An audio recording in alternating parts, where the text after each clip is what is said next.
Right breaking చూస్తున్నాం. తిరుమల శ్రీవారి లడ్డూలో కల్తీ నెయ్యి వ్యవహారంపై సిట్టు సిపిఐ అధికారులు దూకుడు పెంచారు. ఈ కేసులో నలుగురు నెయ్యి సరఫరాదారులను అరెస్టు చేశారు. ఏఆర్ డైరీ ఎండీ రాజశేఖరన్, ఉత్తరప్రదేశ్కు చెందిన ఇద్దరు బొలేబాబా డైరీ నిర్వాహకులతో పాటుగా నెల్లూరు వైష్ణవి డైరీకి చెందిన ఒకరిని అదుపులోకి తీసుకున్నారు.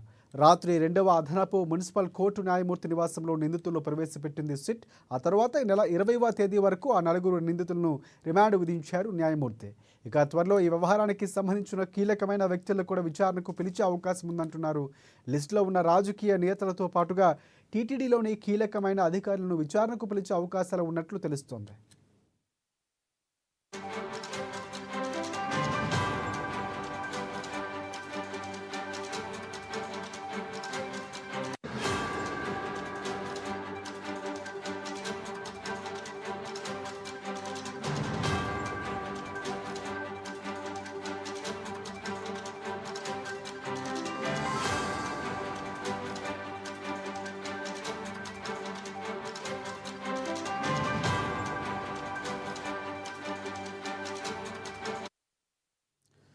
రైట్ తిరుమల శ్రీవారి లడ్డూలో కల్తీ నెయ్యి వ్యవహారంపై సిట్టు సిబిఐ అధికారులు దూకుడు పెంచారు. ఈ కేసులో నలుగురు నెయ్యి సరఫరాదారులను అరెస్టు చేశారు.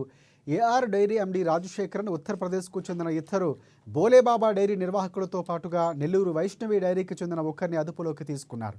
రాత్రి 2 అదనపు మున్సిపల్ కోర్టు న్యాయమూర్తి నివాసంలో నిందితులను ప్రవేశపెట్టింది సిట్టు. ఆ తర్వాత ఈ నెల 20వ తేదీ వరకు ఆ నలుగురు నిందితులకు రిమాండ్ విధించారు న్యాయమూర్తి. ఇక త్వరలో ఈ వ్యవహారానికి సంబంధించిన కీలకమైన వ్యక్తులను విచారణకు పిలిచే అవకాశం ఉందంటున్నారు. లిస్టులో ఉన్న రాజకీయ నేతలతో పాటుగా టీటీడీలోని కీలకమైన అధికారులను విచారణకు పిలిచే అవకాశాలున్నాయి.